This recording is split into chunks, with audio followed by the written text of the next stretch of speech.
Uh, oh, shit. I don't know about this damn thing. It seems like it's coming over one ear. Let me fix this. How about that? Nope, that didn't help any. Yeah, we're stuck on that. Okay. Hmm. Yep, that's just what we're dealing with. It's going to be one of those days. I can see that already. So, yep.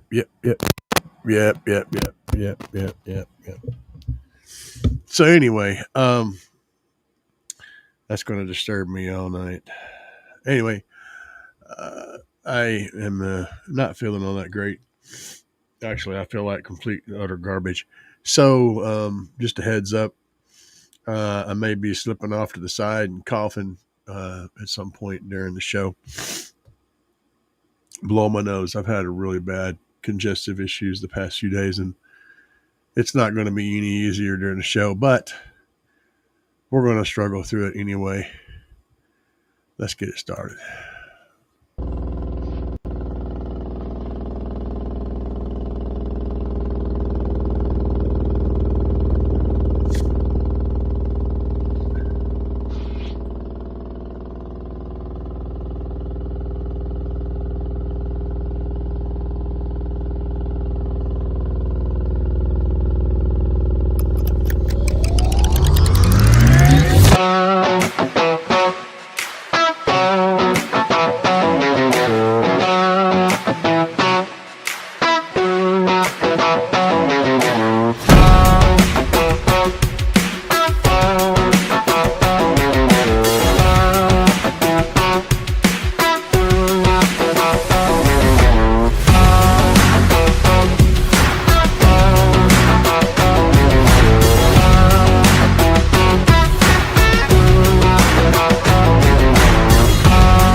Ooh, baby.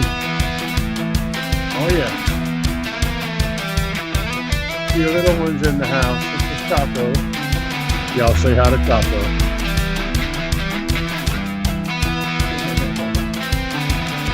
He's a cutie. He's a cutie. Look at him. Yeah, look at what he's doing here.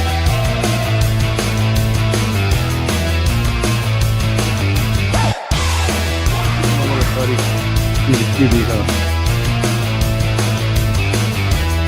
His name is Taco, y'all. Keep that in mind. What's up, guys? Oh, man. This little dude here, he's something else. So I got a 20-pound tomcat who's raising nine kinds of hell about him. Just pitching a fit and being a general asshole. And so he runs over there and goes full bore attack on this little dude, right? And this little tiny furball stood his ground. He rears up and swats at him. It was quite hilarious. And my wife said later on that this little one was chasing him around the room, and my big old 20-pound tomcat, known as Base Cat, was actually running from him. It was quite hilarious. But yeah, he's a little darling. He's a little darling. Yes, he is. He's a little furball. We'll let him explore a little bit. He's going to get into all sorts of stuff, but he needs interaction. Let's see what's going on here. I know I'm all messed up. That's the wrong one. Let's try this. There we go.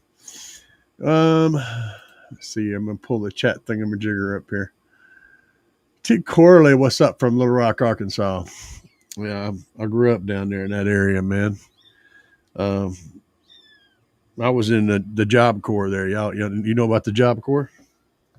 Down on by Petaway Park and 21st Street Grocery. Over there on the rough side of town. Yeah, I know all about that world over there, bro. That's in North Little Rock, actually. Right off the interstate. Let's see here. Rob Payne says, oh, buddy, Mr. CAE. Hell yeah, man. I'm doing like crap, actually. What are you doing? I don't know where he went. He's in here somewhere. He's in there making squeaking noises. Yeah, like I said during the intro, I feel like complete and utter garbage today.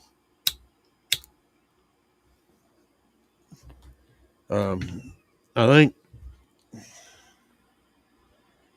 What are you doing? I don't know. Anyway, I give up. He's going to distract me the whole night. Yeah, I'll be prepared for that.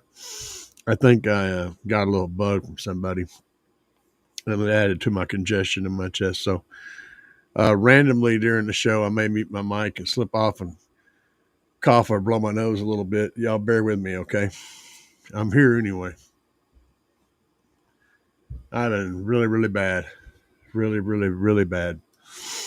Like last night, I was up till like 6 o'clock this morning. I finally managed to get my chest just clear enough to where I could pass out and sleep for a little while.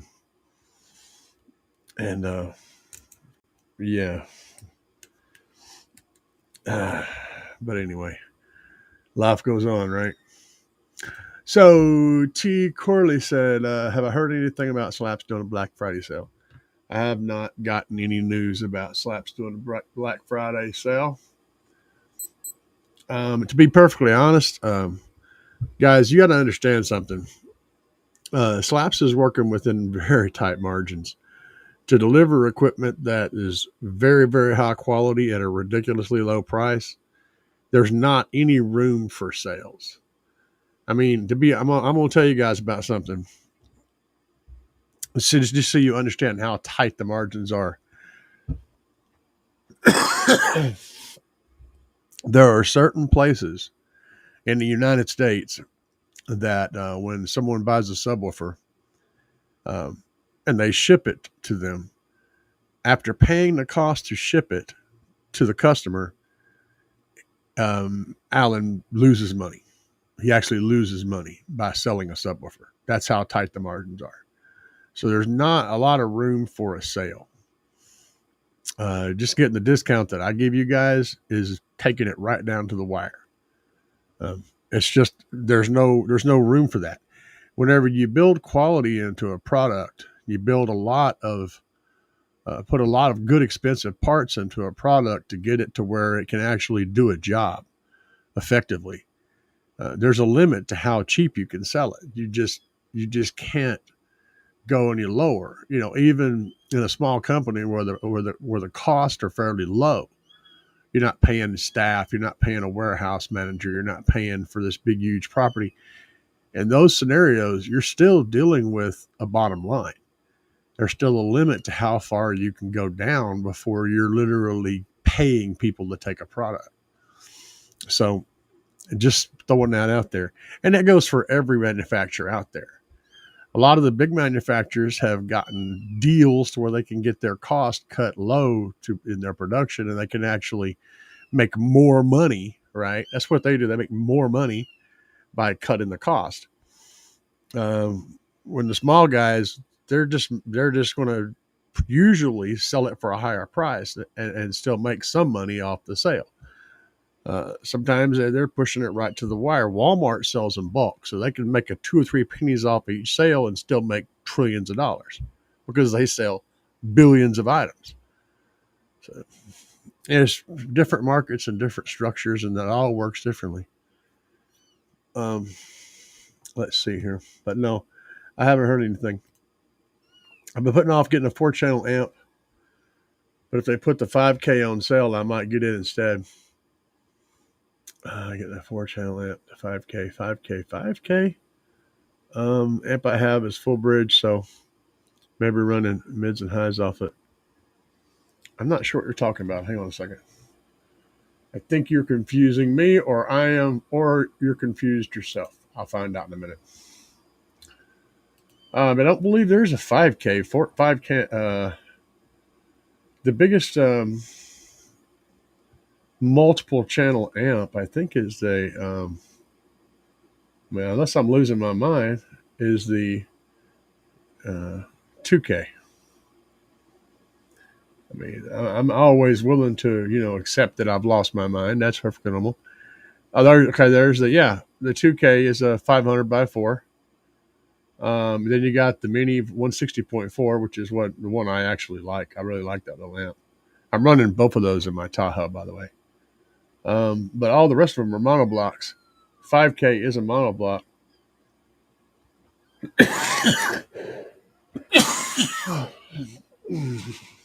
Forgive me. I warned you guys. Give me a second.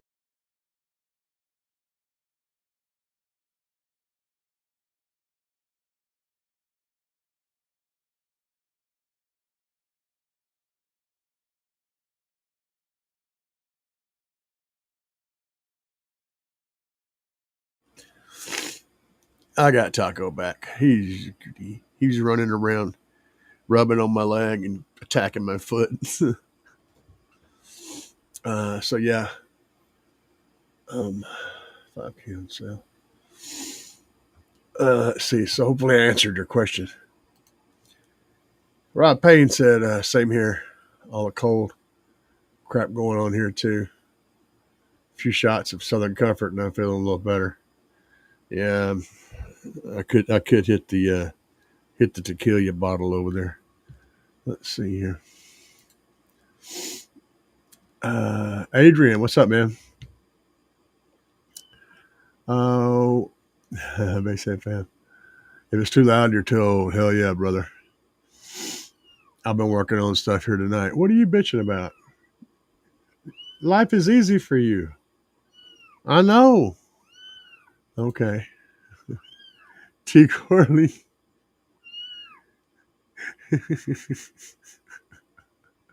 It's one of those days.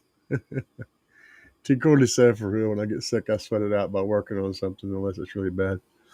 Yeah, unfortunately, I can't do that, though. You want to go in my shirt? I'll put you in my shirt. There you go. Have fun.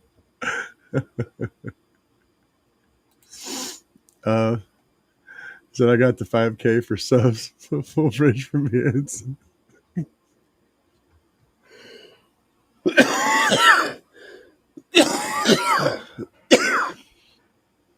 Yes, I have a kitten in my shirt.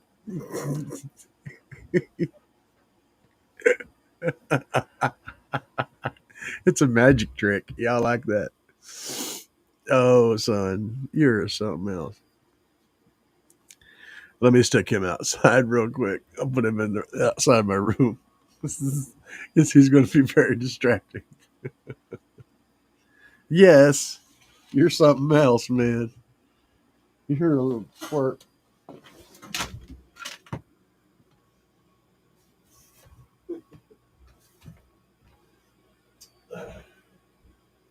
You can go play with your brothers and sisters. Nuts.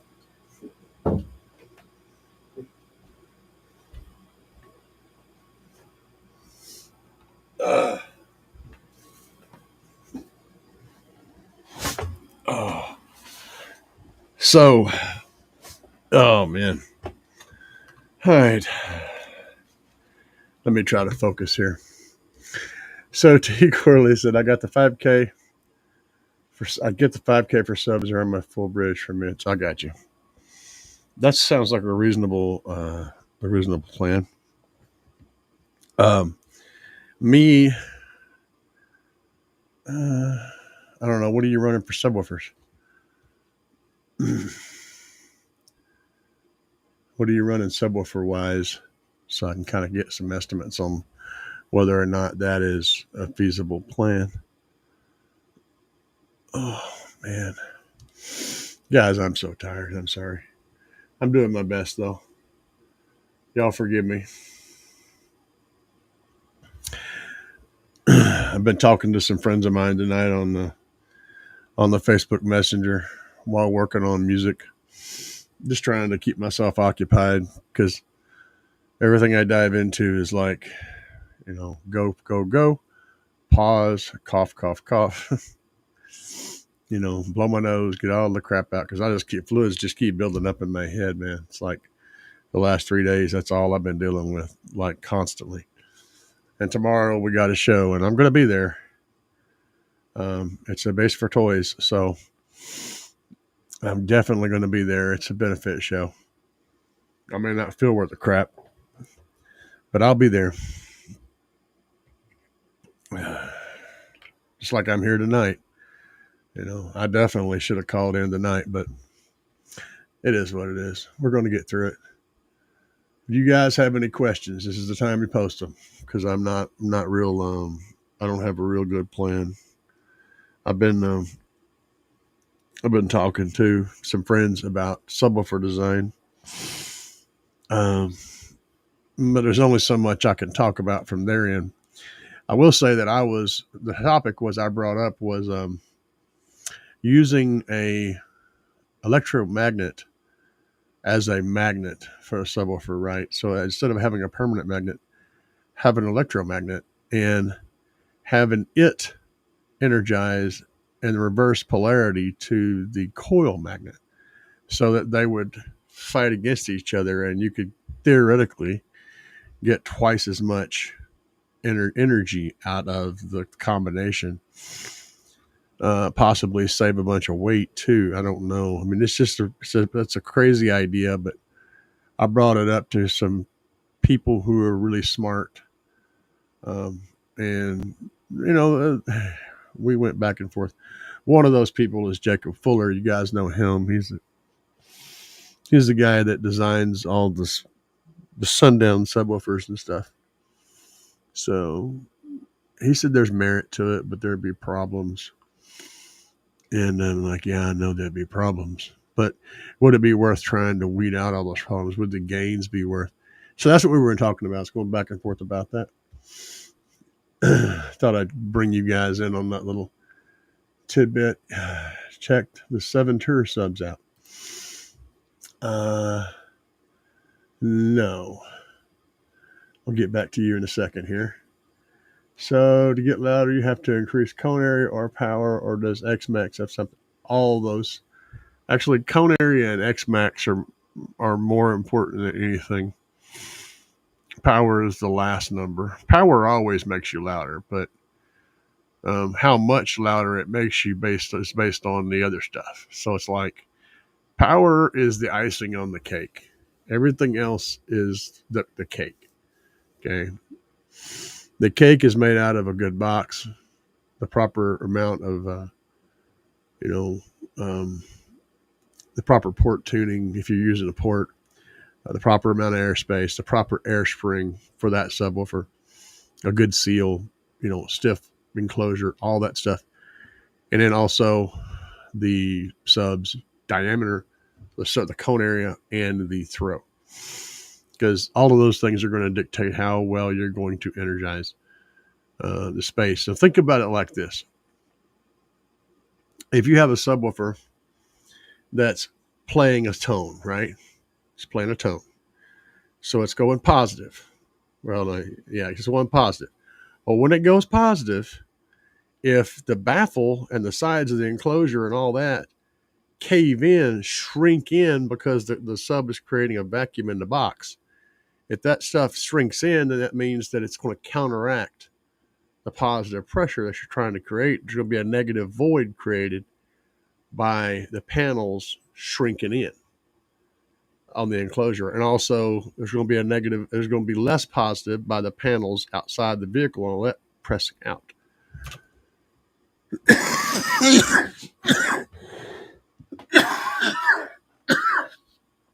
So, the first thing you have to do is eliminate all of the cabin movement, and that's included in the enclosure. Once you eliminate that movement, then you want to increase cone area, so you're moving more air whenever you're creating that wave, and also increase the throw so that you can move a lot of area at a low frequency. You don't need a long throw to play high frequencies. Like if you're playing 60 hertz and 70 hertz, that subwoofer is never going to move more than a quarter of an inch or an inch. It's just going to go real loud. But if you want to play lows and play them loud, you need to be able to move a lot of cone area, a lot of travel to reproduce that frequency. So for playing lows, when I say lows, I'm talking about 25 hertz and lower. For playing lows, X-Max is really important. And for playing lows loud, X-Max and cone area is really important. For playing highs, meaning 50 hertz and 60 hertz and 70 hertz and those frequencies, cone area is not really as big of a deal. And it also doesn't require, like, for example, Sundown Unofficial's Pink Blazer was doing a 70s with 218s, and that was all designed, but it's a pressure vehicle. It's designed for SPL. It's designed to play at like 60 hertz. And that's what it does. It goes, and it's real freaking loud. Doesn't require a shit ton of cone area to do that. Now, if you want to move a lot of wind, that's cone area. All the other people out there, except for the ones that are just trying to peak that meter at the very most expense of having a vehicle that does not play music or even drive. Everybody else wants more cone area and X-Max, but you got to build the box and the walls and everything else, right? Or you're going to be creating pressure, but you're not going to be containing it, which means you may as well not have created it. And you can overcome a bad containment by just creating more and more pressure. But why do that? Why throw more money at all that stuff whenever you can just fix the problem and gain by just fixing the problems? Instead of putting more and more power on the thing, make it more rigid so that you contain the power you have. That's where you get that efficiency. And then whenever you throw more power on it, you gain a lot. If you look at any big SPL build, really big SPL builds, they'll be crazy. They'll have like concrete floors and they'll have like 3-inch thick windows and and here's the thing. Sure, they'll have 50,000, 100,000 watts in there, 10, maybe 200,000 watts. But here's the thing, that same vehicle that can do like a 180 with 100,000 watts, if you can put a 500 watt amp in there, a single 500 watt amp in there on one single sub and still do 60s because it's so freaking efficient. So you got to think about stuff like that. I've got lost here. Let me go back. And this was all in reference to this question, but I'm going to go back to this because I haven't checked out the Seventure subs. I apologize for that.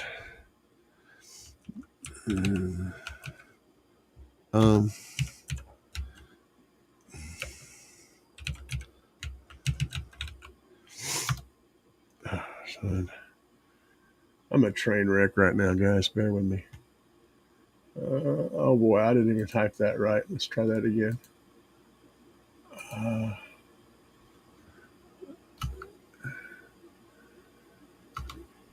Sometimes you just don't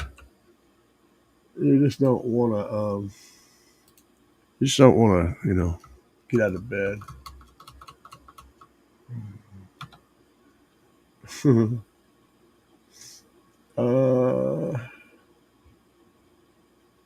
7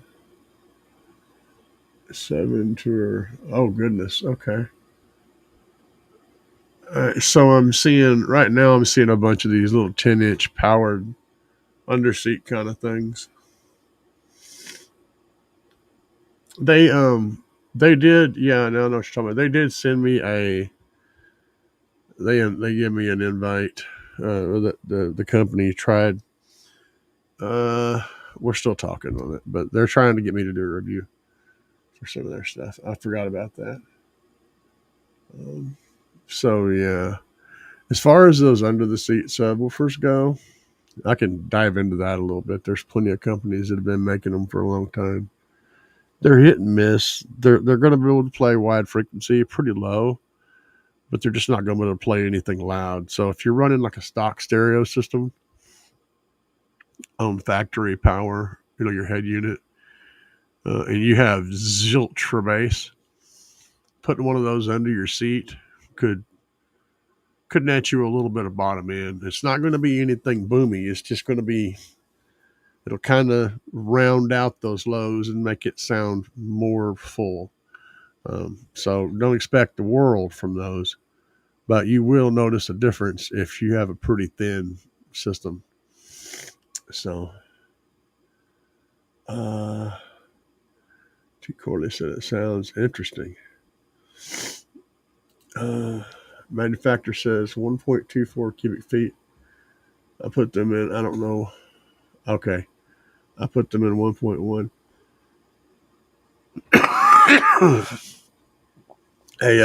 A tighter enclosure is always going to give you a smaller enclosure is always going to give you a tighter, more responsive subwoofer, but you're also going to be sacrificing extension. If you have to understand Hoffman's iron law, which applies to like everything.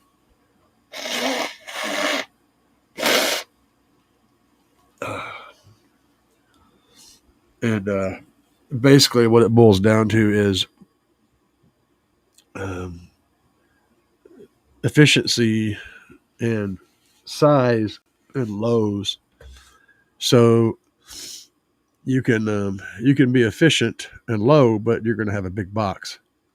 You can be you can have a small box and play low, but you're not going to be efficient. And you could have which one? I don't know. The other one should be self-evident anyway.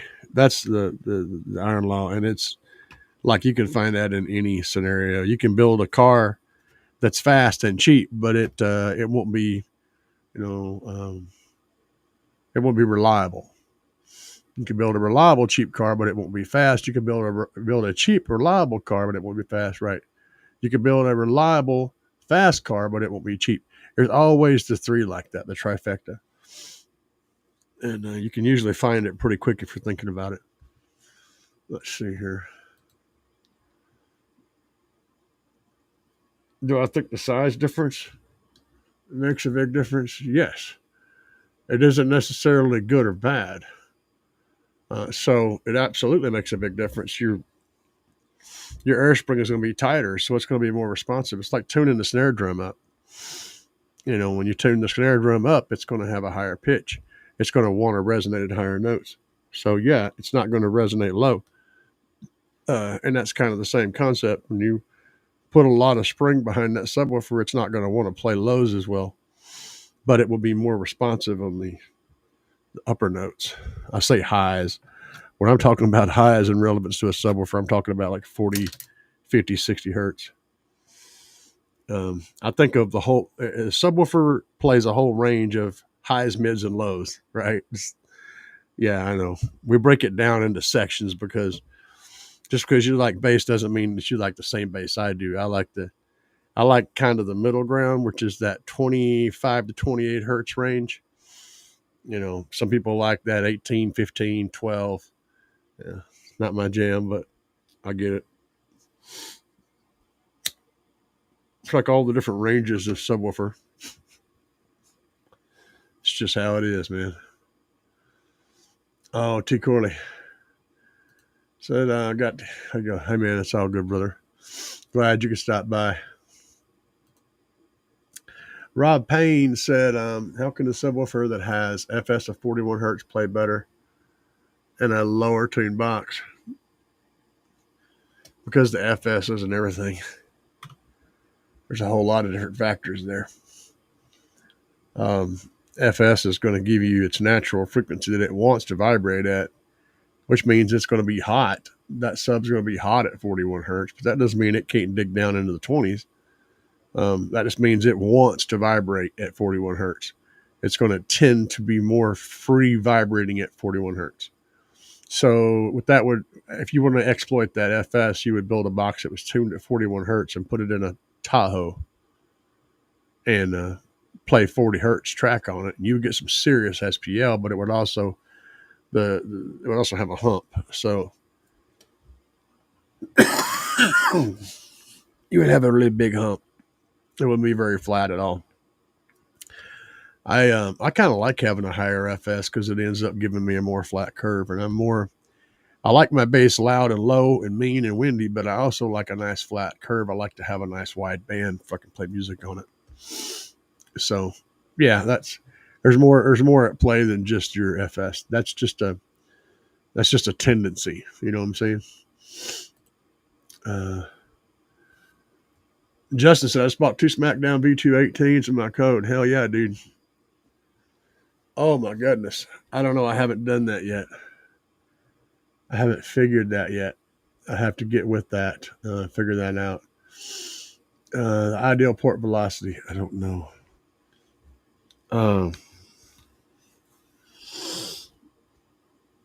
Peak, I don't know. I'd have to get into my couple of friends that can help with modeling software. But the port velocity is not going to be relevant to the subwoofer. It's relevant to the type of port that you're running and what you're trying to get out of it. You can push the port velocity up some towards the red, if you will, if you're trying to build a really windy build, especially if you're running fluted ports. So, like with the rolled edges, you can push that velocity up quite a bit. But if you're wanting a really big SPL build, like no wind, just straight SPL, then you have big giant ports. And they'll be really effective for that. Well, that said, you won't like the sound of that. That's just for bumping the meter. That's it. Big, giant, short ports bump the meter. That's all they do. They sound like hot garbage when you try to do anything else with them. But so it kind of depends on a whole lot of factors, what you're trying to achieve. Typically, a thinner, a smaller port that's within the velocity range, so that it doesn't cause eddies to form and make noise. It's still within that range, but close to the end of it, like as fast as you can get that air moving, but not making noise, is usually where you want to be. You're going to have the best sound from that. And if you want the best port, man, just go to big ass ports. You're going to pay for them, but they're going to get you a port that you can change out and tune and tweak and find different things. It's very cool. Just remember that when you have a big, huge port in your box, inside the box, every time you lengthen the port, you're also reducing the airspace in the box. Every time you shorten the port, you're increasing the airspace in the box. And the funny thing about that is whenever you increase the airspace in the box, that has the effect of giving you a lower tune. It works toward that direction. When you shorten the port, that gives you the effect of having a slightly higher tune. So that's what's weird about it, is as you shorten the port, your tune may not change much because you're changing two perimeters in your box. You're increasing the airspace and you're also shortening the port, or vice versa, which is why the SPL guys run their ports on the outside of the box, so they can just change the port length and not change the box volume. They actually can control that. It's not practical for most people, but that's why they do it. Stu. I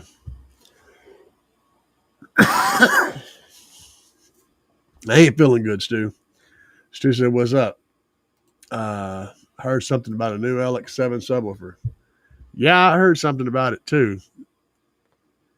I did not hit the Kicker show the other day. I wasn't there for that. I was very busy,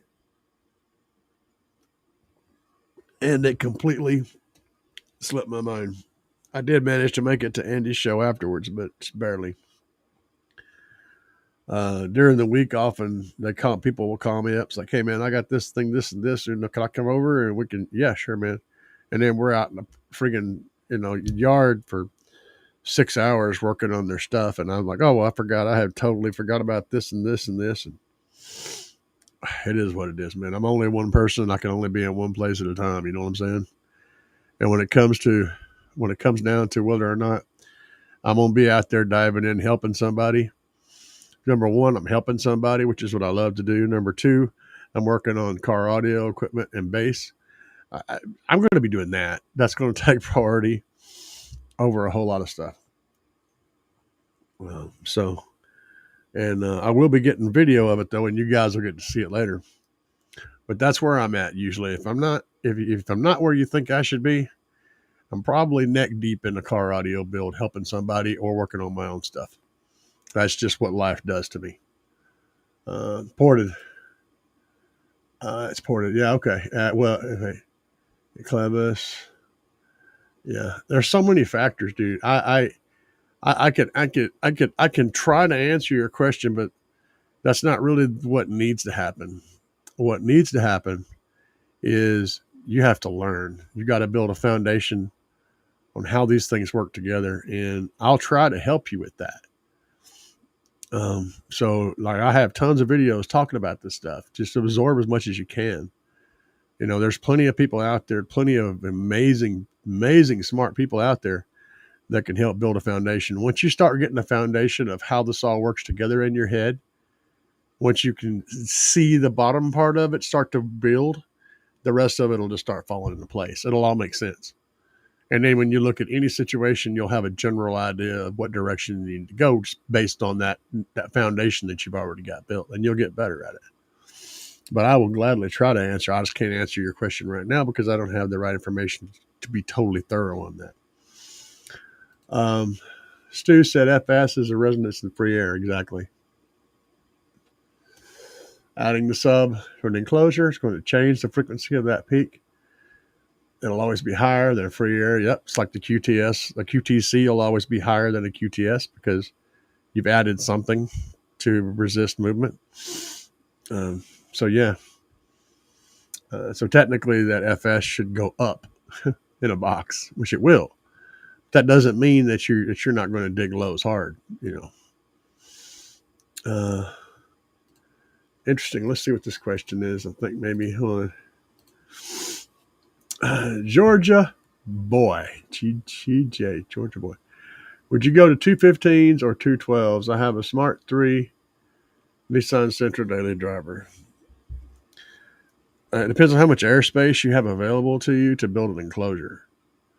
If you have enough airspace to give those 215s proper airspace, and I do mean proper, like you're running the 3K, so you're not putting stupid power on them.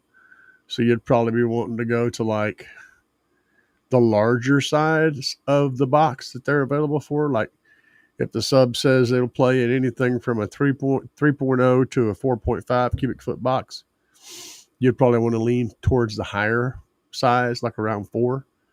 So you need to have 8 cubic feet inside that vehicle, inside the box. I mean, since you can usually take about 20% more, if you're real frugal, you're still going to lose about 2 cubic feet in the box itself. So you'll need about 10 cubic feet in that scenario to run those 215s. Yeah, it's going to be down to a really big enclosure.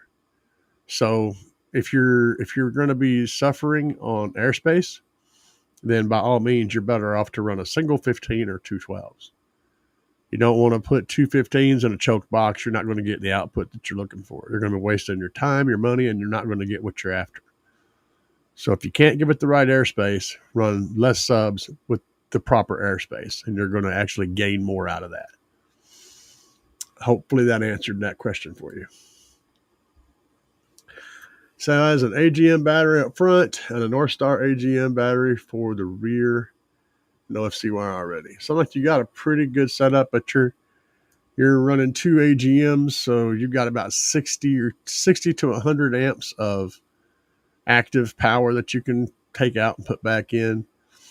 And if you're running a 3,000 watt amp and you're cutting that in half, so you'd be figuring you ain't gonna be making 3,000 watts, so you'd be figuring cutting that in half to around 1,500. So you'd need about 150 amps to play music on that at high volume on a consistent basis, and you've got a throughput of about 100 amps. So you could do with another AGM battery by your amplifier. Or you could just get a trunk thunder lithium 5K and literally replace that and another battery. It's just, or you could do a 10K and take all the batteries out of your vehicle and just run that one. So there's options, but if you want to keep going in the AGM world, you're going to need to add one more AGM to keep up with that 3K, to actually keep up with it reasonably well. But you're on the right track if you're trying to stay full AGM. Letters. Do you think I'll get better lower bass and lower sub if I remove the divider in my box?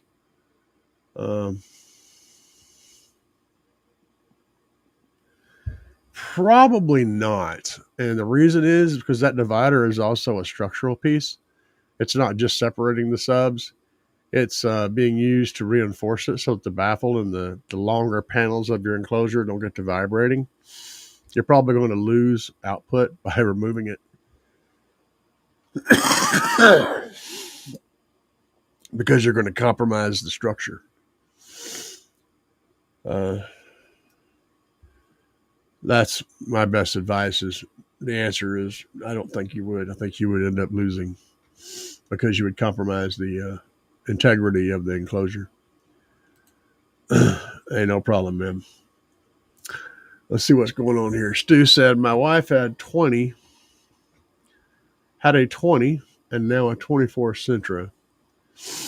It'd be hard to convince her to go larger than 12s in that trunk. You'll end up with more box than trunk. Well, yeah, I'm not even tripping on that, man. I mean, if I can't put it in my vehicle, it don't need to go in there. Bass first. But that said, you still got to have enough airspace to run the driver. If you could put 215s in a little small box and it's going to sound like hot shit. Like, why won't my 15s get loud? Because the box is completely wrong for those. I mean, you're looking at like 3.5, 4 cubic feet a sub. That's a lot of box, man. Whereas on a 12, you're looking at more like 2.2 and like 1.7 to 2.5 cubic feet a sub. Round numbers out of the top of my head. 18s, you're looking at like 5 cubic feet per sub or bigger. It's like between 4.5 to like 6.5 cubic feet per sub. And you have to have that or else your subwoofer will not work properly. It literally just won't work properly. It'll make noise, but it won't work properly. No problem, brother. Let's see. Sealed. Oh, yeah. It's my sealed. Yeah, it doesn't matter. Like I said, you take that divider out of there, and right now it's making those panels rigid. As soon as you take it out, the panels can move. If you're wanting to do that, the best thing to do is to design a new box, build it, get your hands dirty. And I'm going to tell you, man, you can do some stupid shit with a sealed enclosure. People really dump on sealed enclosures all the time, man. They're like, oh man, it's like you see a sealed box and you go, oh, it's sealed on. You're like, okay, consider this. A fourth order, one of the windier damn builds out there, has a sealed section. and you're primarily playing in that sealed section. That whole chamber in the front, it's containing things, but a sealed enclosure can get stupid loud. A port adds efficiency, but with our modern equipment, we don't need efficiency as much. We've got power is cheap these days. You can get real loud with a sealed, and you don't have an unloading point. Like for most of your ported enclosures, once you get down below a certain frequency, your sub starts to unload. It can't play any lower. A sealed enclosure doesn't have that problem. You can play down to 1 hertz. It's still going to be loaded as long as the box isn't too big.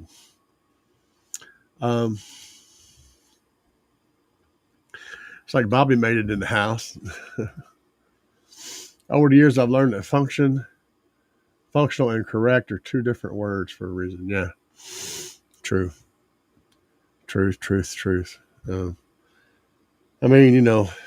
If you're trying to maintain functionality of a vehicle, as in Stu's example with his wife,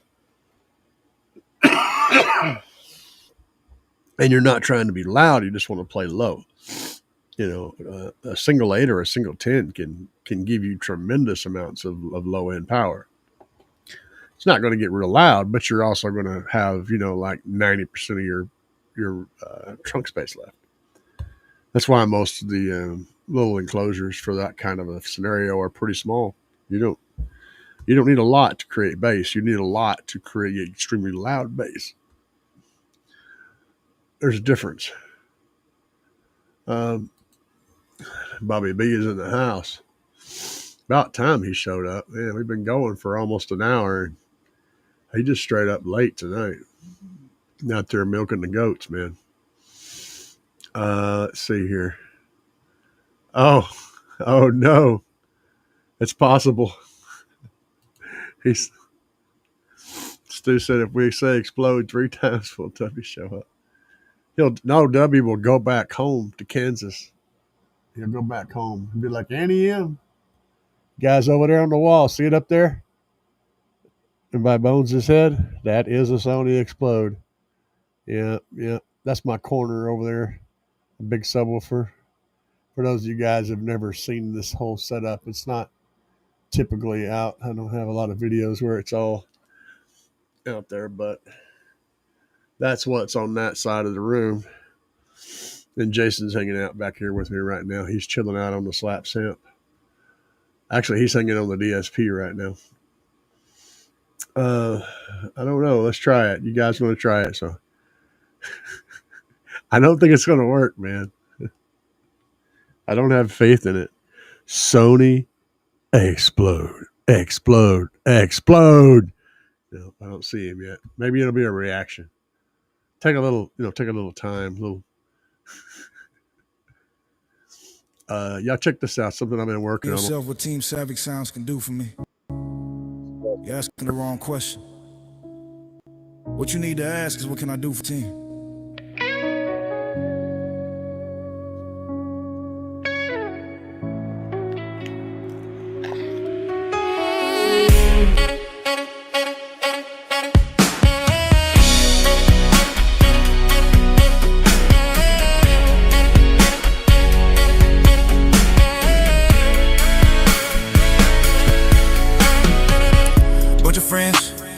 Deep in the night, trying to get a system. What do y'all think? Sounding just right.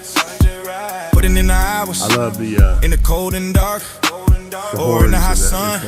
Bass tune in at a park. So much power. It's all about a picture that's floating in your mind, and other crazy people that feel the same grind. We all get together, work as a team.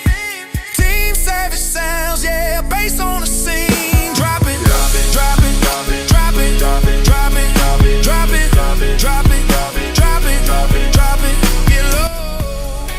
Yeah, I'd say that is a possibility.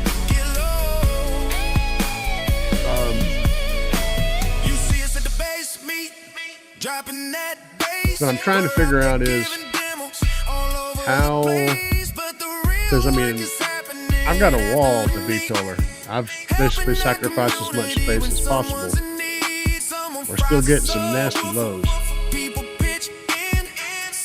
that said, I do know what you're talking about is for real. We help each other as much as we can. Not because we have to, just because we can. Drop it, drop it, drop it. I think it has more to do with the quarter wave theory. I think that's a possibility. You know, if you're creating you're able to generate a quarter of a wave or an eighth or whatever it is of a wave. I think that's where this is coming into play, is having enough room to build that inside the cabin. And then there's the reflected notes as well. You're bouncing it off of this and it's coming back and so forth and so on. And whenever you jump to a really, because here's the thing. Hang on a minute.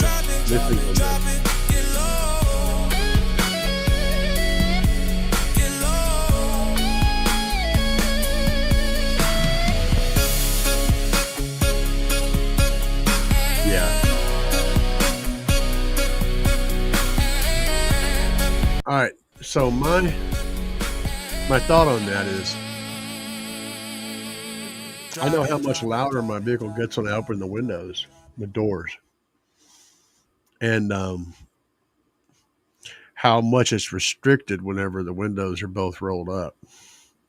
So that in itself lends merit to what you're saying. If you, but opening the window does solve the problem. You know, you're creating a port and you're just living inside of a chamber, the last chamber before the last port. You're inside that.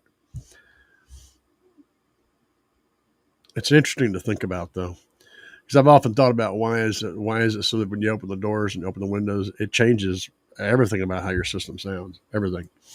And it's because you're living in part of the box, you know, especially when you have something crazy like what I have.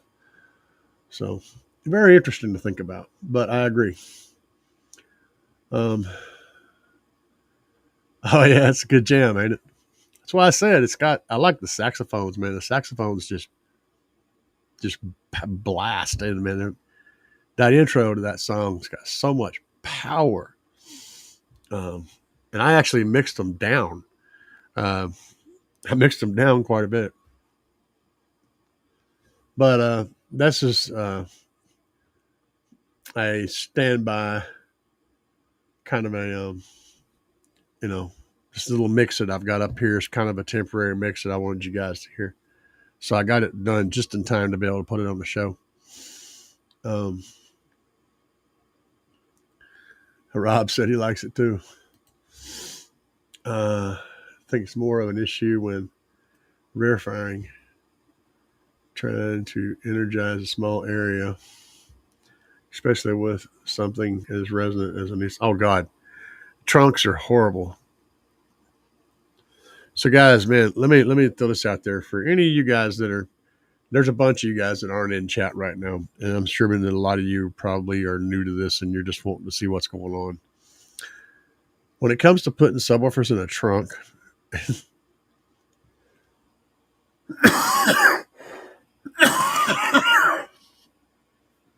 there's two ways to do it. And one of them is to use the trunk as a reflective surface and to bounce the sound off the rear of the trunk into the cabin, which lengthens the sound wave that you can contain. The other way is to create a trunk baffle and have it firing straight into the vehicle, but you also have to seal off around the sub. You can't let any of that sound leak backwards or it cancels it all out and it sounds like shit. So if you want to fire it forward, you got to seal it off, which means you basically have to either sacrifice your back or your back seat, or you got to build something inside the trunk that seals it off from the back side of it. You have to create a wall there. If you choose to go the route where you're firing it to the back of the trunk, which is the cheap, easy way that pretty much everybody uses, you're going to be required to severely, seriously, and insanely deaden and reinforce every bit of metal back there, because you're basically turning a ported enclosure into a sixth order So what's happening? When you turn that sub around and fire it to the back, you're firing a ported enclosure. Sub port is firing into the chamber, which has got another port, which is the hole where your back seat would be, or the ski hole, or whatever's happening there. That is a port. So you're making a ported enclosure into a sixth, but you're making it into a very bad sixth. So you have to treat the enclosure, the trunk, like it's an enclosure. It needs to be as strong as the enclosure to work properly. Now, at low power, you can get away with this all day long. It's going to sound fine at low power. When you start putting a lot of power on it, you've got to do crazy things to make that trunk strong. Like stuff like going in there and cutting in wood and lining the whole trunk with like 3/4 inch panels with PL3 or PL8, cutting panels to fit in there, glue the back of them, press them in place, getting them locked into that sheet metal and just causing it, making everything super rigid. The trunk lid, the interior, the sides, all that stuff, the floor of the trunk, the back dash, that back floppy piece of metal that has to be, dealt with. All that stuff has to be hard, like concrete hard. And if you can do that and also make the latches hold the trunk so you're not destroying latches, keep the springs in check so that, the trunk isn't lifting up on the springs and letting it vent. If you can make it rigid like that, you can create a really nasty sixth order in a trunk. But it requires a whole lot of stuff to make it stiff, hard, resilient. You don't want any vibrations. You don't want nothing to rattle, nothing to move. So trunks are twisted.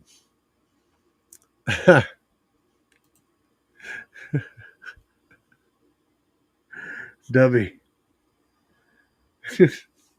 You're going to make me laugh, man. If I start laughing, I have to cough more.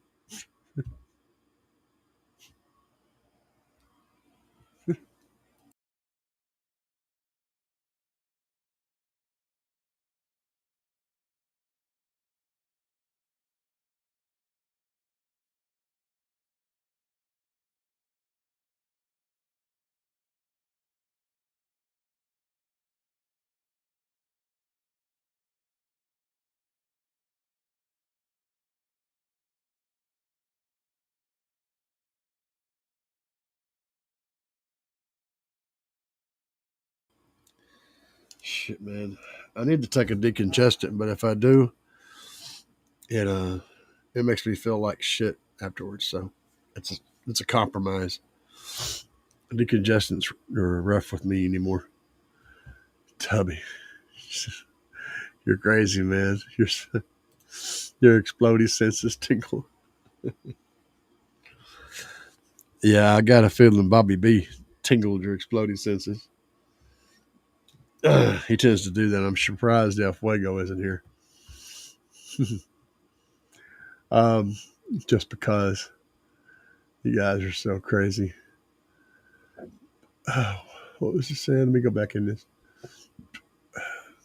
A resident is a Nissan truck. That's all of them. Let's see here. Stu. So Rob said, why don't we ever hear of isobaric woofers anymore? Because we don't need them. We don't need isobaric configuration. The isobaric configuration is mainly just to. So all right. So here you go. Let's talk about isobaric because it's relevant to the stuff we've been talking about. An isobaric configuration is where you have two subwoofers wired oppositely of each other on the same baffle. They're basically acting as one subwoofer. You can have a chamber between them, or you can have them both on the same baffle, but they're wired backwards so that when one's going forwards, the other's going backwards. This allows you to have the same amount of motor force have double the motor force on a single cone, which means you can take let's say you have a 12-inch subwoofer that requires 2 cubic feet of airspace to play in. You could put two 12s on that box and reduce it by half.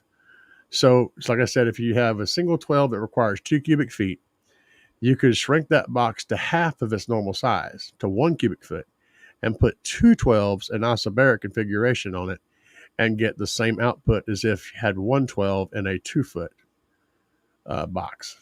Okay. It's going to cost you twice as much power, but you can get the same output in a smaller enclosure.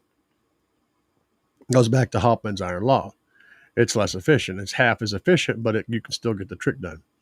The reason why we don't have isobaric configurations anymore is because the subwoofers are built at this stage are so powerful that we don't need one. I mean, we're already playing, big old huge subs in relatively small enclosures, and that's because the subwoofers have just become so strong that they overcome it naturally.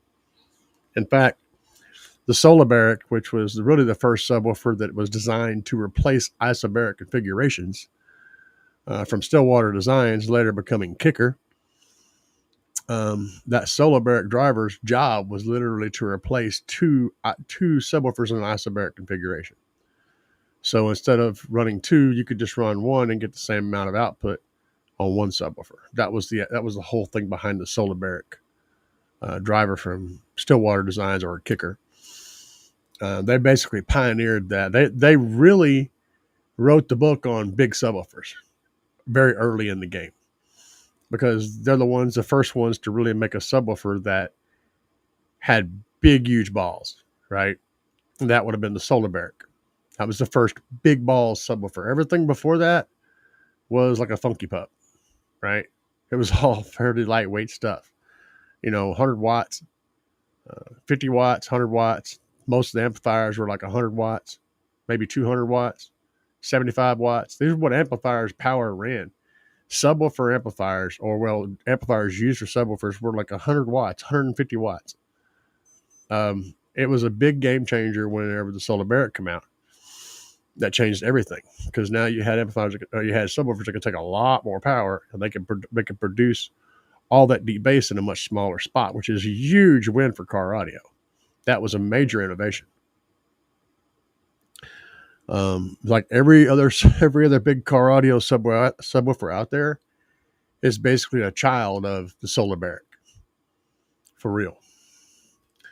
Let's see what's going on in the chat window here. I was literally in the garden helping with soil and heard the loudest SPO burp of my life, and it had me all. Oh yeah, man. It was the Sony explode.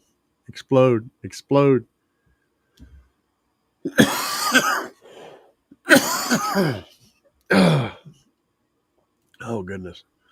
Stu said isobaric isn't really necessary these days. Yeah, exactly. It was you could cut your. You got to remember that in the days of the Funky Pup subs, and we're going to use that phrase because it's the easiest one, those little low-powered subs, box was everything. Boxes were huge. I mean, huge. You needed big, ginormous enclosures to run 212s, and so that's why people would use the isobaric, was to increase the motor force so they could shrink those enclosures down and maybe put 412s in that same space. But it would actually be 812s playing as 412s. They just stacked them. So it was all about making the box smaller, essentially. And you can still do that, but what's the point, Yeah. But yeah, it can be done. Yes, it is. If you got some really weak subs and you want to do or if you want to do a very tiny box and you have tiny amount of baffle area, running two of them in isobaric will still give you good results. I mean, there was this one bass cannon kind of thing.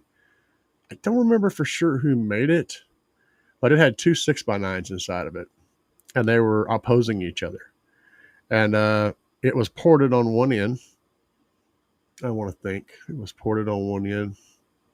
Maybe it was ported on both ends. I can't remember. But with two 6x9s in there, playing isobaric and this tiny little thing, it made some solid low bass. It was one of those things that you sit there and you go, what? When you hear it, how is that even happening? Yeah. So that was one of the tricks with using those isobaric configurations with smaller drivers. You could really do some crazy stuff. You can incorporate it into a design. So it's still something. It's just not necessary for most situations anymore. Uh, let's see here. Just Breeze said, I can't wait for USAF to drop CAE. Drop CAE. USAFs to drop CAE. Well, hell, I don't.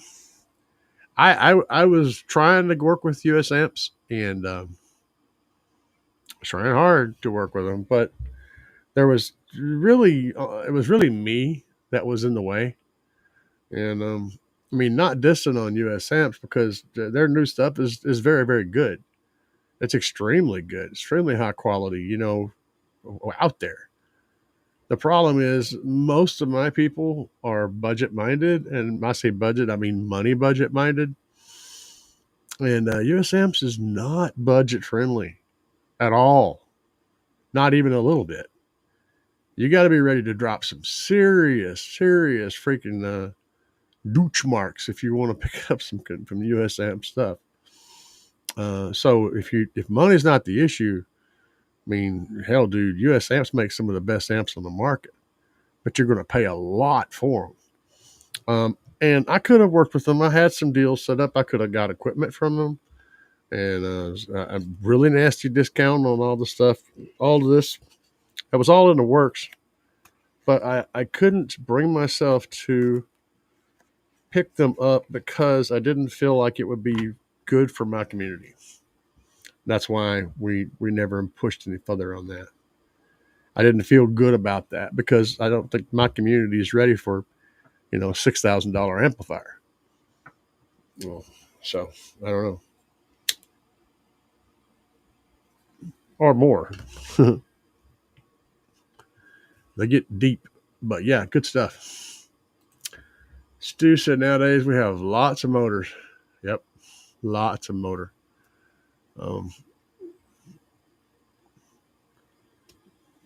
oh God, that's an interesting question. So W said, "What about a push-pull style system?"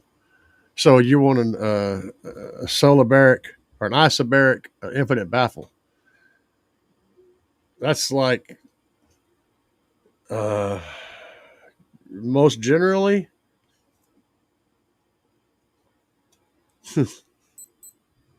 um, Let me figure out how to put this into words. Give me a second.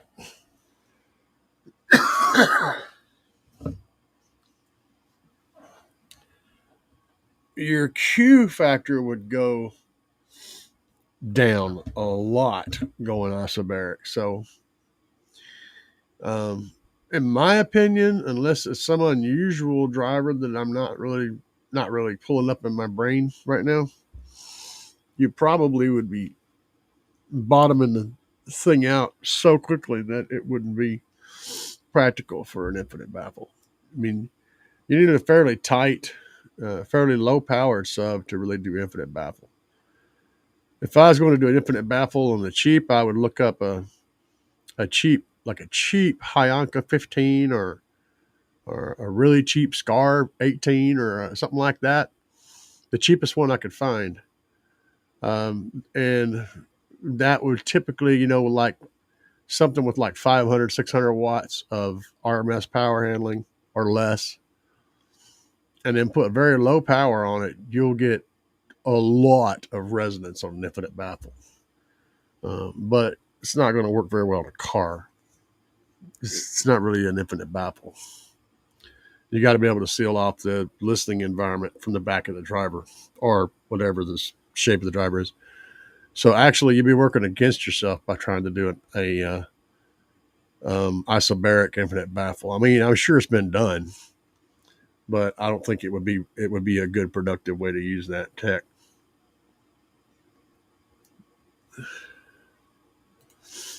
Yeah. Stu said an infinite baffle is already as efficient as you can get.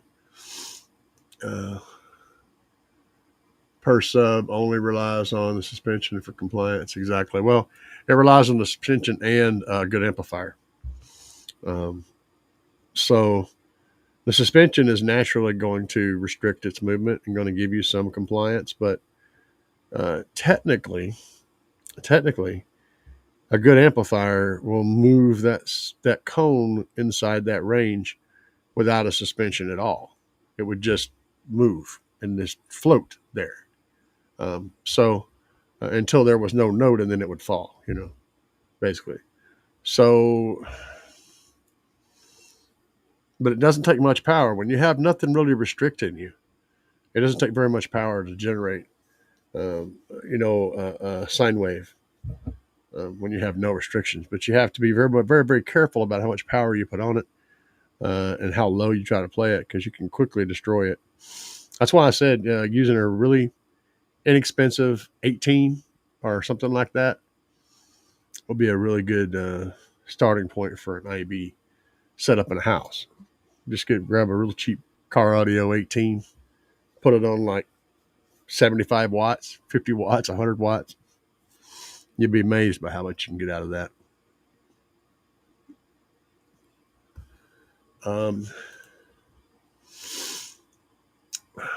A periodic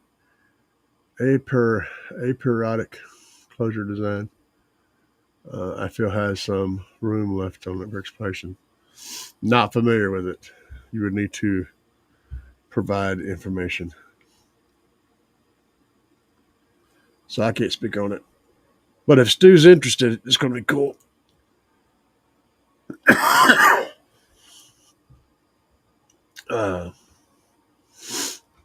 Shouldn't accept for even $2,000. They need more caps.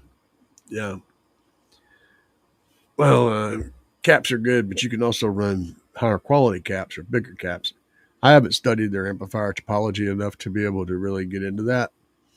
I do know that their bar for entry is really high. So every piece of equipment that they run is it's going to be very, very high. Every component they put in is going to be a very high bar for everything.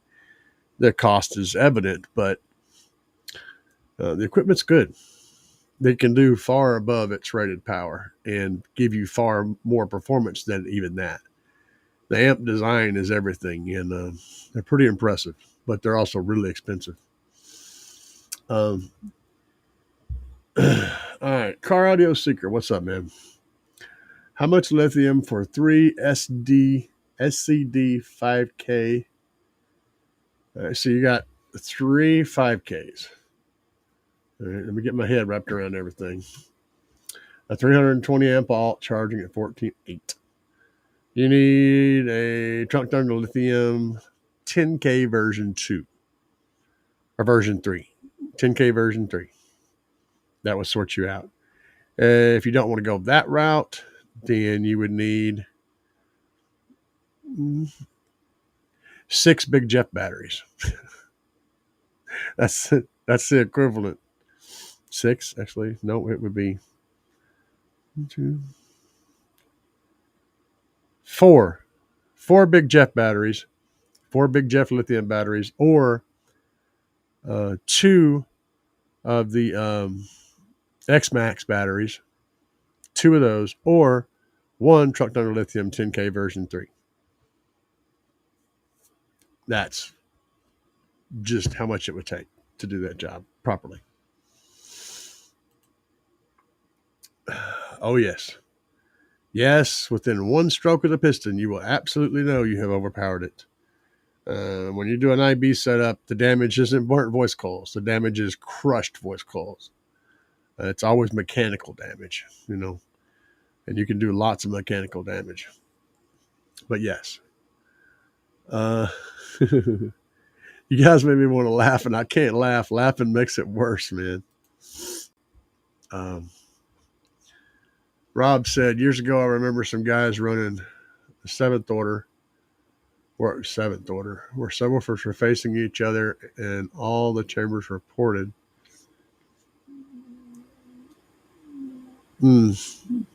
Probably.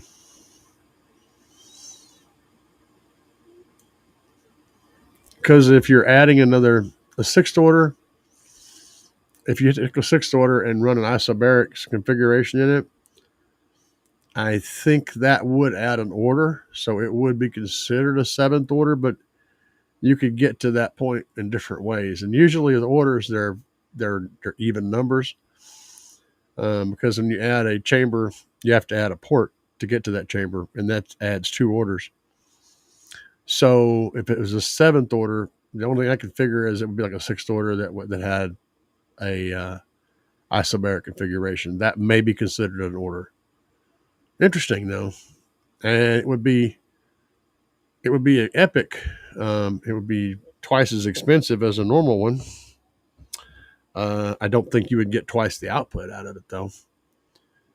But when you're considering, all right, when it comes to the big subwoofers, they need a big box, right? So if you're putting, say you got enough baffle area to put 6 15s in a Tahoe, which there barely is enough. But let's say you want to do 8 15s, and you got enough baffle area to put 8 15s in there. Technically, if you did 8 15s and then you added 8 more 15s and made it 16 15s, you could reduce the box required for the 8 to half the size, so you can get away with less airspace in the bottom chamber. But at the same time, now you're buying 16 15s instead of 8. So yeah, you could get the 8 15s inside of that space that you normally would only be able to run 4 or 6. But you're going to have to double up on subs just to get the effect of that 8. So it's not cost effective. Would it work? Yeah, sure. So aperiodic is basically a seal design with a controlled leak. They make boxes decades ago before they used stuffed or varioport disc. Okay. Lower frequencies leaked easier than higher frequencies. Interesting. I've seen plenty of sealed boxes with nice leaks. I can see where that could possibly do a thing. Because if you're leaking, yeah, it would tend to push, the lower frequencies would tend to push out easier. So yeah, I mean, and then you've also got like half cab guitar amps and quarter cab and three-quarter cab, where you have the open back has got a hole in there. Those are all the thing in there, essentially a leak, but you're trying to create sound in that scenario. And car audio, you're trying to reproduce sound, so there's a difference. But the nuts and bolts are still the same. If you've got a leaky enclosure, it's going to change the tone of the enclosure. Even if it's not a ported enclosure, it's just a leaky enclosure, it's going to change the performance about that. It's going to change the perimeters of that. So yeah, sounds interesting. I'm gonna have to look into that. Rockville or Celestial, yeah, just something really, really cheap, a big old 18, and put just a tiny amount of power on it, and I think you could do a pretty interesting infinite baffle. Did y'all hear that? My stomach just said, "Hey!" It's like, "What's up?" I thought it was loud. I wonder if it come over the microphone. Crazy. What's that? Parts Express. I can't remember the name of their brand, but somebody will put it in chat. They have a, I believe it's an 18. I think it's the Dayton Ultramax. Holy crap! Did I pull that out of my head? It's amazing what's stored in there. 18-inch. Either that or there's another one that's named a Kraken. The Kraken. It's Kraken. Look that up. Look that one up. Y'all look that one up. That'd be the That'd be the gym for doing infinite baffle, the Kraken. I had to think about it. Harmony 2 for 175. Hell yeah.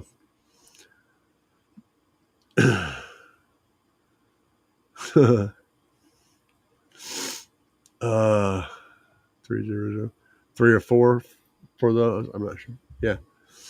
Oh,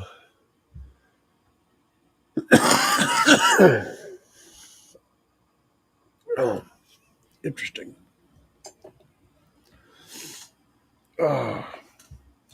Give me just a moment.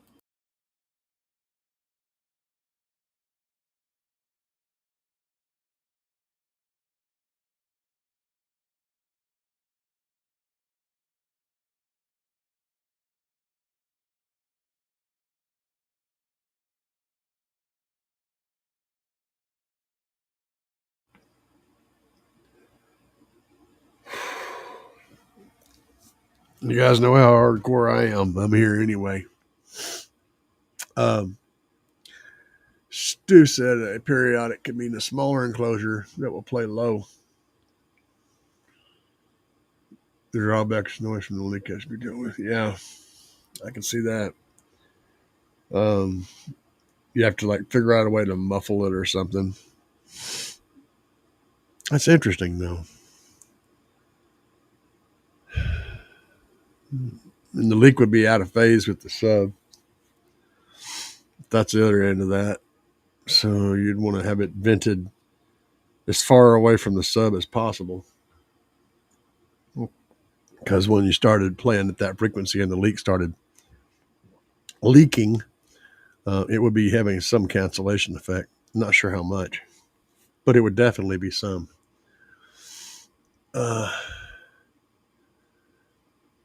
Let's see here. Rolando. All right, what's up, man? I'm building my system, and I plan on getting 2 15s right around 5,000 watt RMS. Okay. Yeah, what kind of amplifier are you running? My question is, how many speakers do I need for good highs and mids? There is no such thing as being overbearing. The more drivers you have, you can lower the power on them and still get the same response. So, you know, the gas pedal isn't just all the way down or all the way off. You can always lower the volume and match it up. You don't have to run them full tilt boogie.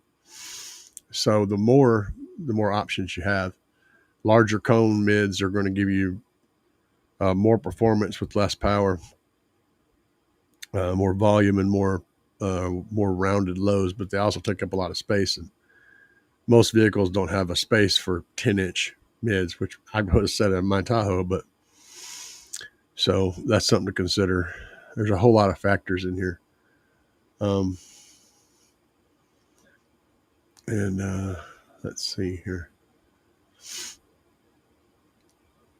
Let's see. Okay. So yeah, if you're running the 5,000 watts, man, you know, I mean, 4 6.5s, and then a couple of good solid tweeters will keep up with that pretty good, depending on a lot of all the factors that I don't know. But yeah, more information would be helpful in answering that question. Honestly, if you need two good strong tweeters, and I would say like 4 6.5s is going to be kind of the minimum to keep up with 5,000 watts on subs. You could do it with less, but you're going to be pushing them. Russell said, yeah, the Dayton Ultimax is a theater subwoofer. It absolutely is a theater subwoofer, and it's not designed for the weather, but I'm talking about potential drivers, not necessarily car audio in this scenario. When you're talking about infinite baffle, there's the bleed over into car audio is there, but it's not big into car audio. So we're talking about infinite baffle anything. And yes, an infinite baffle that subwoofer could absolutely play in a car. But you would need to vent it outside, which means you would also need to really protect it. But I'm just pointing out these are drivers that are built for that kind of an environment, that type of an activity, not necessarily the environment. That's a whole other spectrum, is trying to protect it, because to do an actual infinite baffle in a car, you have to vent the thing outside, which means one side of the cone of that driver is literally exposed to the outside, what's outside the car. Usually it's underneath the car. Usually they use like chicken wire and stuff under there to prevent stuff from flying up into it, but that cone is directly exposed to whatever's underneath the car or in the fender well or wherever you do it. So it's a creative problem, and it involves creative solutions, but it's doable.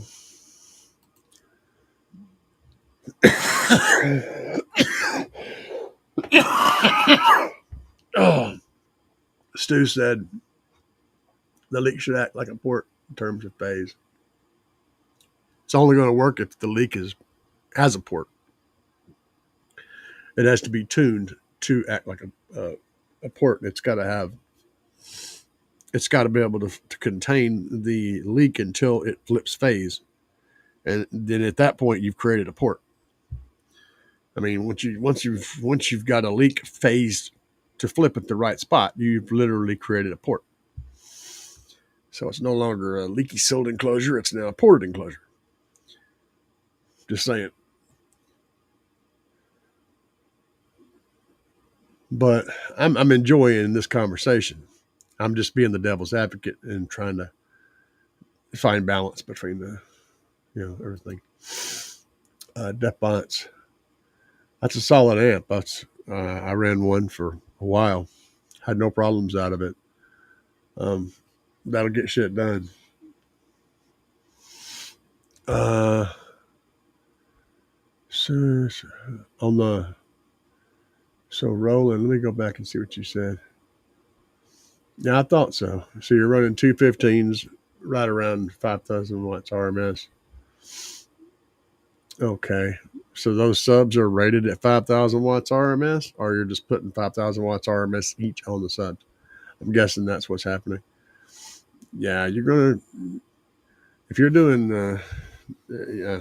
Well, I can tell you, I ran that Atom, that same amp on four nasty 12s and a C-pillar wall, and I was running two 6.5s and one tweeter for each door.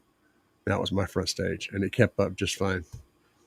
So, but if you're wanting to really get busier than that, you're wanting to really have a pronounced front stage when the subs are hammering, you're going to need to go some bigger drivers. Let me show you what I'm running now, and then you can decide how you want to play the game. Let me go over here and flip. Let me flip. I'm gonna flip the flop, y'all. Flip the flop. Where's that button at? Yeah, I'm probably going to screw this up. You know how I always get this wrong. Here we go. Maybe this will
All right, so now you can. Stupid thing.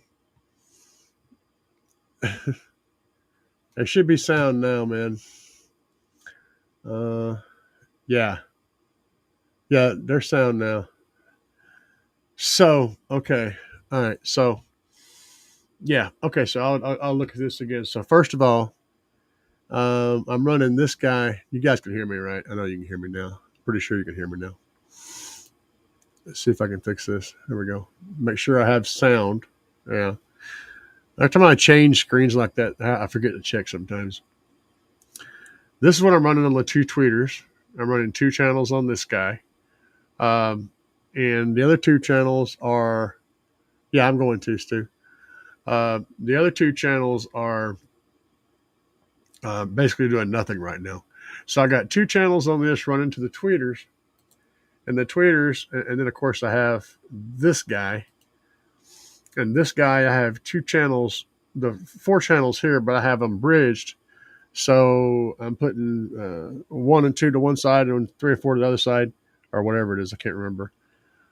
So I'm bridging them to those 10s. Now the 10s are bibbidi bop, bibbidi boobidi bop. Okay. The 10s are these guys, and they're 8 ohm speakers, but they'll handle 1,000 watts. 3-inch voice coil. These things are nasty. But I've got 500 watts going to them from that amp because it's 1,000 watts at 4 ohms. So I'm getting like 500 watts to them on the doors, and that's where the primary source of my mids and highs is. The combination is absolutely brutal. I mean, I've got my mids and highs dialed way back whenever I'm doing demos because they would overwhelm your brain very quickly. So yeah, that's what's going on there.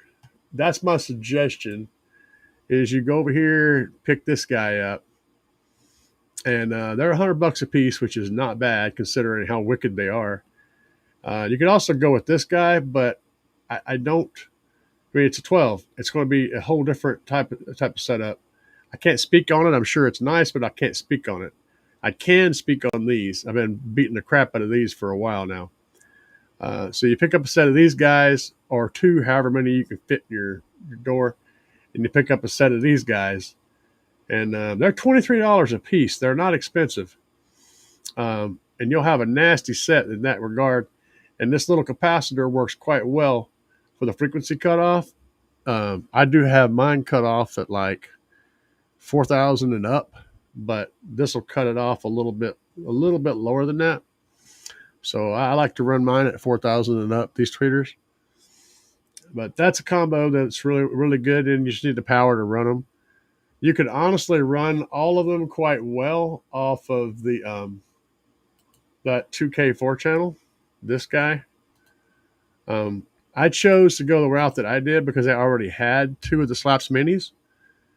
So I just combined this into a 2 channel and use it for my 10s, and then use one of the minis for my highs. But you could absolutely run this is a 4 channel and run 1 per sub or 1 per speaker.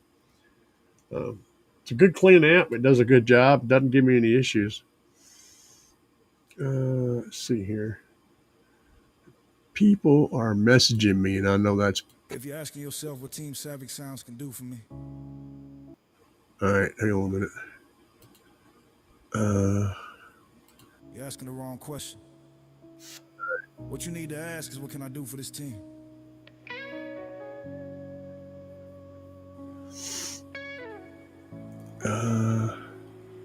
Sorry about the mic problem.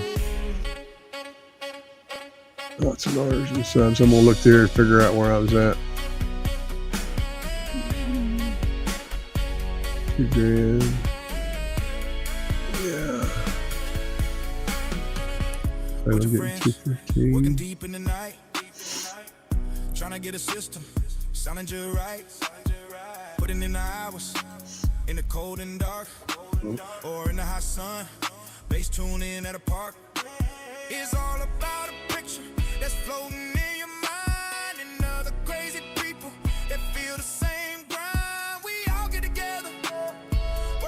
For real, man. I agree with that. It could absolutely be done.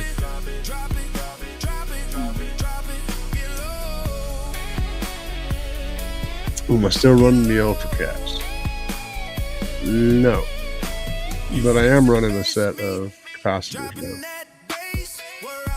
Nothing wrong with the Ultra Caps, other than the computer doesn't always turn off the way it's supposed to. Sometimes that computer will stay on. Though I found out later that I can actually go in the menu and set it to where it turns off at a different voltage so that it doesn't sit there and stay on until my voltage drops to a certain point. Yeah, there's actually an adjustment for that. So yeah, but I'm not using them anymore.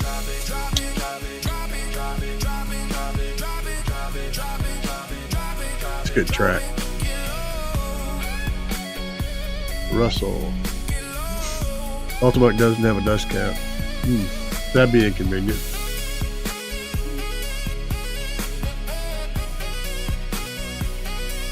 Yeah, those would be big enclosure subs.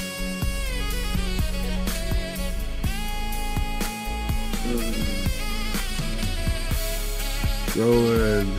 Thinking of getting custom sticker pods. The code, of course. 2/8 in the front doors and 2/8 in the back doors.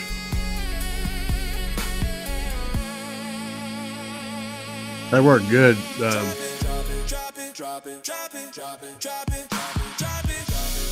And we do have, yes, we do have the Street Pro 8s. There's an 8 ohm and a 16 ohm version. I would run the 8 ohm version. That way, if you ran 2 in the front, you could 2 in each door. You could get the ohm load down to 4 ohms on them and run them as a. So basically, you could run that 2K, that 2K amplifier with 500 watts out, 4 channels. You could run one of those and run all 4 doors with 2 of the 8s, 2 of the Slaps Pro 8 mid-bass speakers in each door, and that would power those, no problem. And then you could run, you said you run the Pillar 3.5-inch tweeter. Yeah, you could run the little 160.4 to handle the tweeters. You could even run a tweeter in each door if you wanted to, or a tweeter in the front door, and however you want to configure it. That 2K.5 is actually a really strong amplifier, and Depmons does make a 2K.4, but dude,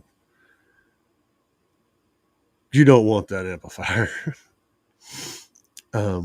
You just do not want that amplifier. I had 3 of them. All three of them back to back failed within the first. One of them was bad out of the box. Yeah, they're really bad. Those amps have got some serious issues. Don't mess with the Depmons 4-channel that looks like the 9.5K Atom. That one although it looks like the line before that, the line before the Atom line come out, where you had the 8K, and they had that 2K. Don't mess with that 2K.4.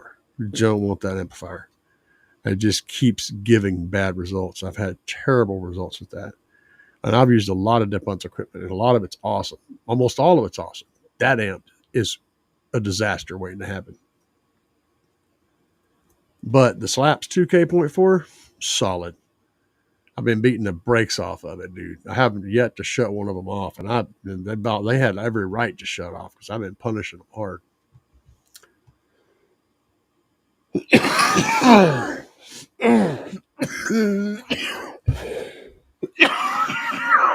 Sorry, guys. The struggle is real.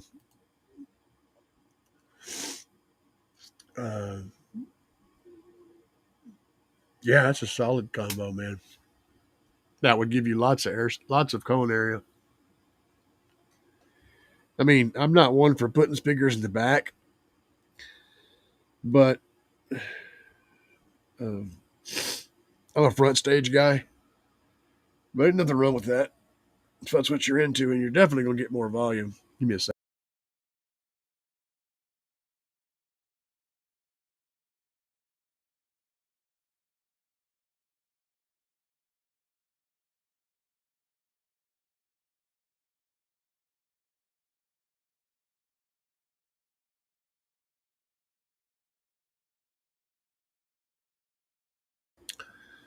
It's rough. You'll definitely get more volume when adding the extra cone area, but no biggie. But yeah, that would rock hard back there. So yeah, sounds like a good plan. Russell said about coming to Butler next Saturday for season finals and opener for next season. Butler?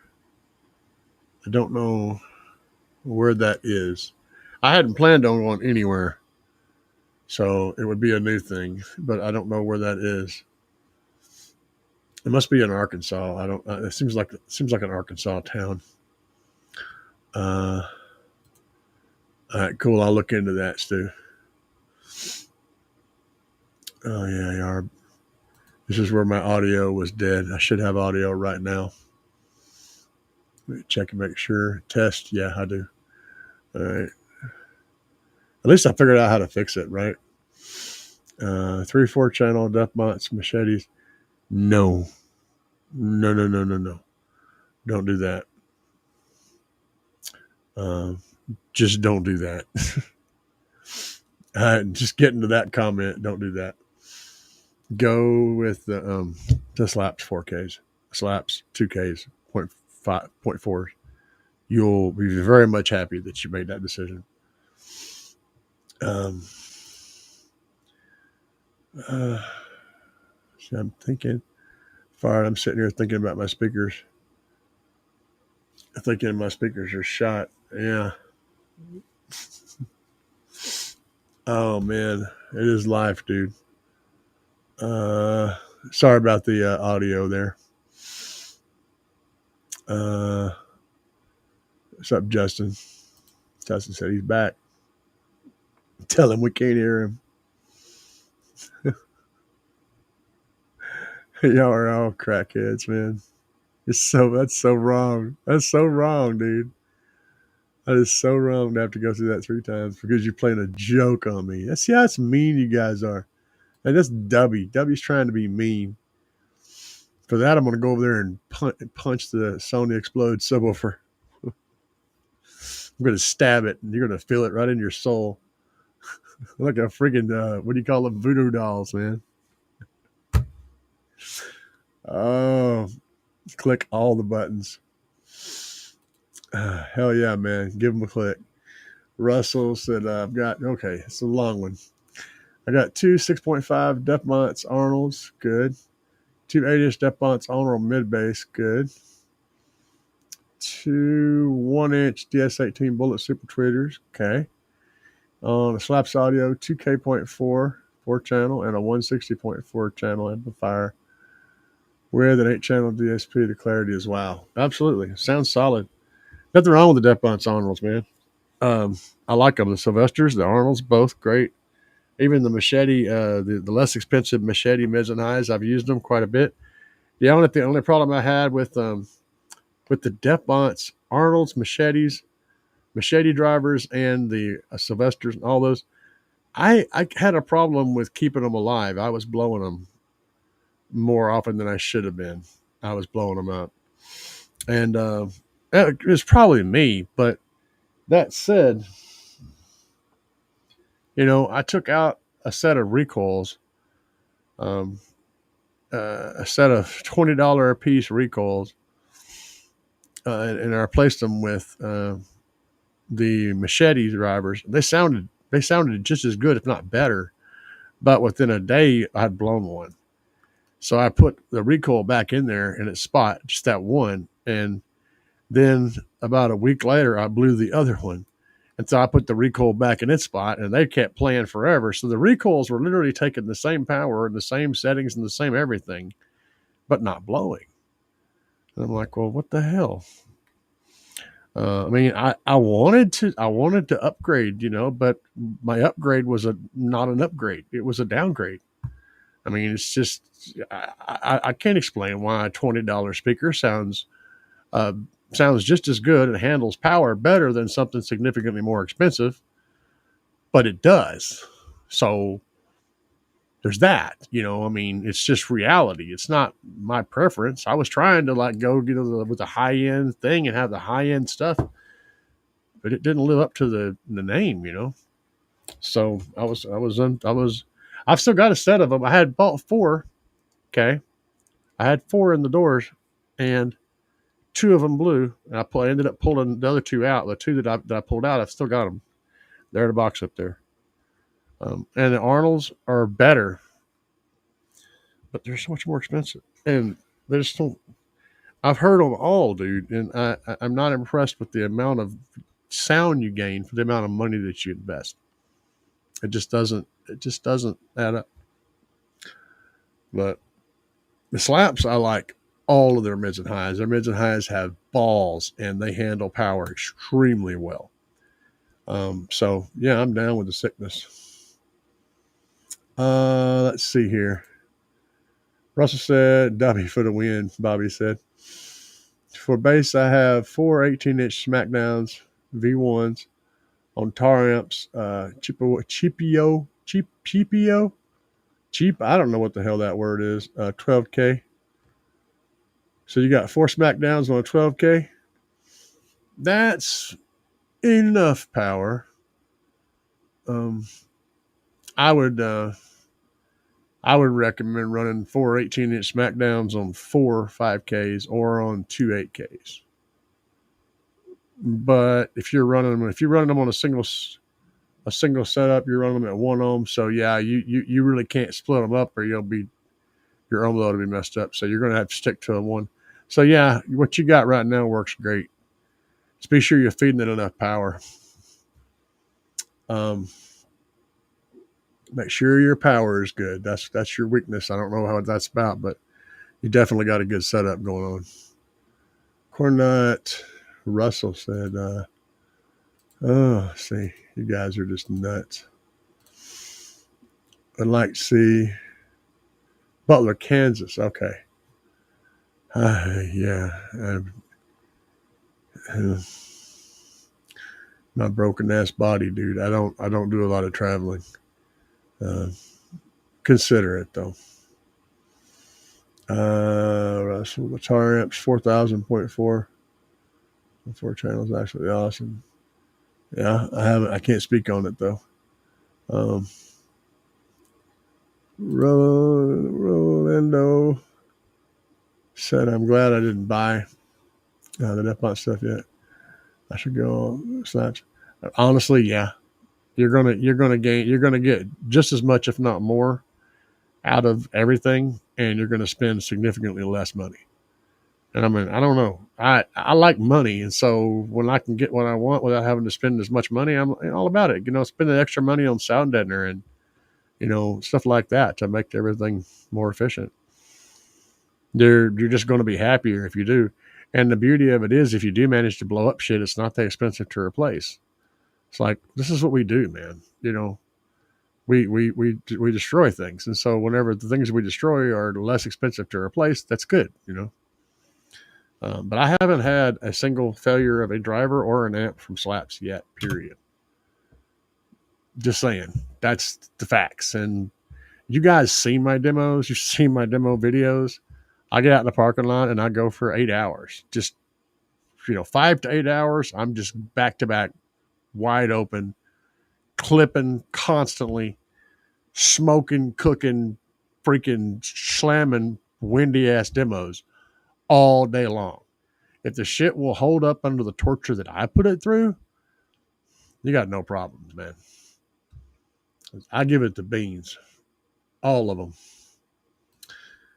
Red Pill saying, you got folks, Five in the back, wouldn't put anything really. Yeah, the thing is, in the rear doors, you're going to get like in your ears when you hear in the rear doors, you're going to get like 25% of the volume output getting to your ears.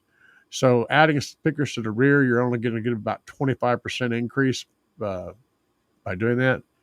But if you're doing car shows and stuff, and you like to open your doors up and play, you will get quite a bit of volume out of them doing it that way. So I understand why people want to do that.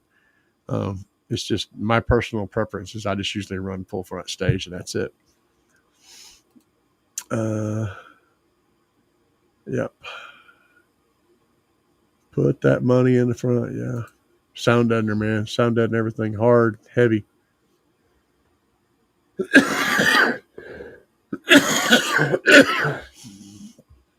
I asked Stu to do an install on 18-inch woofer under the front seat of my Civic. He's ignored me so far. Imagine that. We could do one. Just got to cut about a 16-inch hole in the floor, and you're good to go. Who stabbed him? Stabbed the Sony, man. I know he feels that pain when I stabbed that Sony. Go over and poke pins in it. You need a kicker to make it shallow. 18. Yeah, give me a second. This cough's coming on again.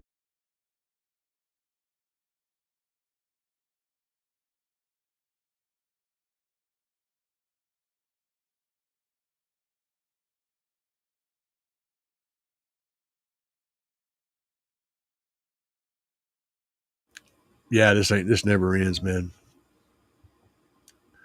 All right, so okay, in a passive radiator, almost forgot. Yeah, there you go. You could do a passive radiator in an infinite baffle. It actually works. I know that sounds bizarre, but yeah, it actually works. Try it sometime. Let's see here. I do like me a PR setup.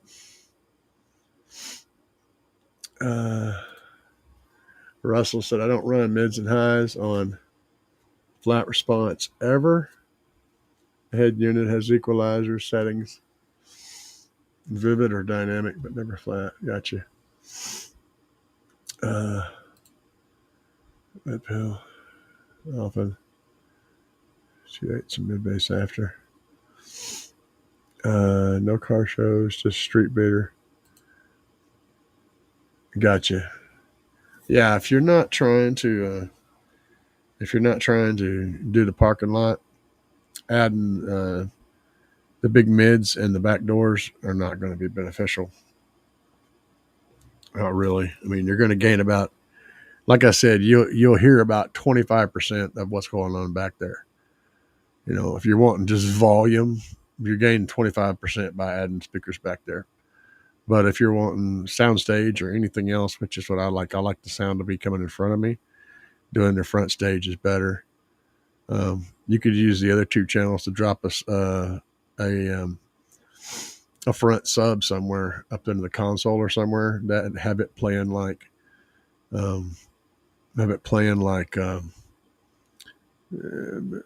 60 hertz up to 140 or 150 if it'll play that high, and then have that blend in with your doors, and man, you can get some juicy mid bass like that. But you want that to be up front, not in the back. You want to hide that speaker in the front somewhere to get that to pull that stage forward. But I'm going down a deep rabbit hole. If the alternator is glowing yellow, does that mean you still got some time before it's cool? Asking for a friend. If it's only smoking a little bit, you can keep going. You only have to stop when there's actual fire. If it's just smoke, that's not hot enough. Keep cooking it. If you get the Team GP alternator, you're not going to blow that thing up doing demos.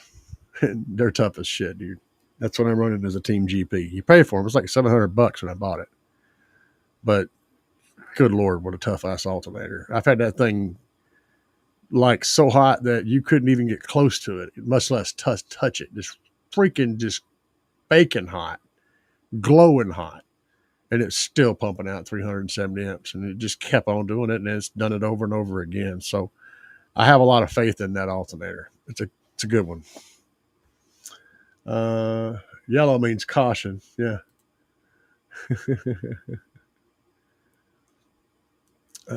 Team Cali slap stealer, Russell said. Alan, yeah. The only West Coast dealer. Hell yeah, man. It's good stuff. The only West Coast slap stealer. Yeah, West Coast is rough. So you already know, Russell. You already know the pain with shipping subwoofers to the West Coast. I'll just leave it at that. But and I'm glad you guys showed up. Hopefully everyone learned something today. I know I learned some stuff. The leaky box is the real thing. But I want to get out of here, guys. I want to get some rest. I still hung out with you guys for 2 hours, so that's because I show the love even when I don't feel like it. But y'all have a good night. Let's get the duck out of here.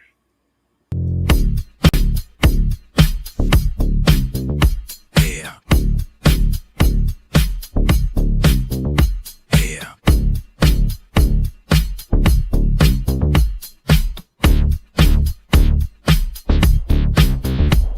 Yeah, that would work. Out here banging up and down the street, slamming it to the ground. Just set the crossovers to where it's playing higher stuff this time. Getting ready, Play with it. You'll get the idea after you play with it. Hours charging, amps are amping, gonna let the woofers blow. Another one bites the dust. Another one bites the dust. And another one goes, and another one goes, and another one bites the dust. We got more at home. Another one bites the dust.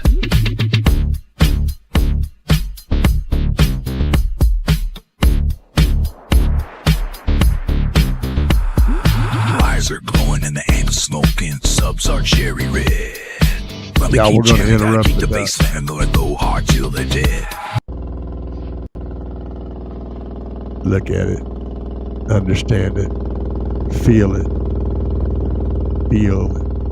Feel the slaps.